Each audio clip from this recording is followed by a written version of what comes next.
काही दिवसापूर्वी जर आपण पाहिलं तर मेळघाटातल्या 4 आश्रम शाळेमधल्या विद्यार्थ्यांना जी आहे ती अन्नातून विषबाधा झालेली होती आणि त्याचं कारण ठरलेलं होतं सेंट्रल किचनच्या माध्यमातून जर आपण पाहिलं तर मेळघाटातील अनेक आदिवासी आश्रम शाळेमधल्या विद्यार्थ्यांना अन्न पुरवठा जेवण दिलं जातं। दुसरीकडे हे प्रकरण ताजं असताना आता अमरावती शहरातील महर्षी पब्लिक स्कूलमध्ये शिकणाऱ्या आदिवासी विद्यार्थ्यांना जी आहे ती अन्नातून विषबाधा झाल्याचा आरोप केला जातो आहे। आदिवासी विभागाच्या मार्फत हे संपूर्ण स्कूल चालवलं जातं, शाळा चालवली जाते आणि वसतिगृह देखील चालवलं जातं।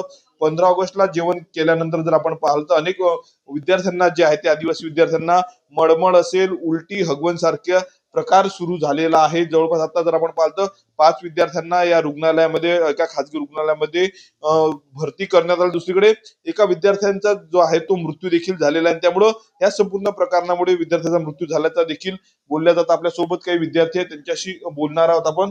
बेटा, कौन सी स्कूल में तू पढ़ता और क्या क्या उस दिन हुआ था तेरे साथ? मार्च पब्लिक स्कूल में पढ़ता है।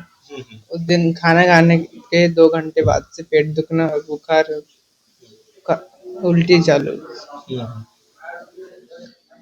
कितने बच्चे थे, कितने लोगों को ऐसा हुआ? 10-12 जने होंगे।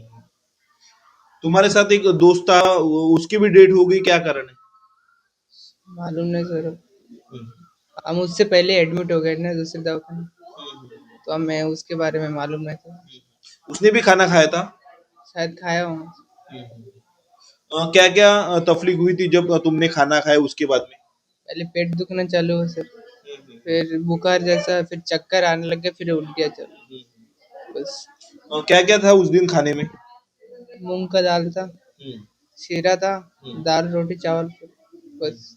अभी कैसी तबीयत है? अभी पहले से थोड़ा ठीक। कि अभी कितने लोग, कितने बच्चे तुम भर्ती है हॉस्पिटल में? ये हॉस्पिटल में 5 जन।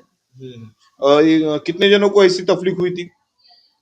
तो 10-12 जन है के शायद। बाकी लोग कहाँ है फिर? बाकी जन एडमिट थे, उनको लेके जो सुधर गए उनको, और हम आए। नक्कीच बघू शकतो आपण, गंभीर प्रकार आहेत। जेवण केल्यानंतर जर आपण पाहिलं तर या संपूर्ण आदिवासी विद्यार्थ्यांना उलटी असेल, ताप, चक्कर, मळमळ सारखा प्रकार सुरू झाला। त्यानंतर जर आपण पाहिलं तर संपूर्ण गंभीर प्रकार समोर आला आणि यापैकी एका विद्यार्थ्याचा जो आहे तो याच प्रकारामुळे मृत्यू झाल्याचा देखील संशय व्यक्त केला जात आहे। त्यामुळे अशा पद्धतीनं घटना घडत आहे, त्यामुळे आदिवासी विभाग काय करते असा देखील प्रश्न निर्माण झालेला आहे। स्वप्नील उमाप, TV9 मराठी, अमरावती।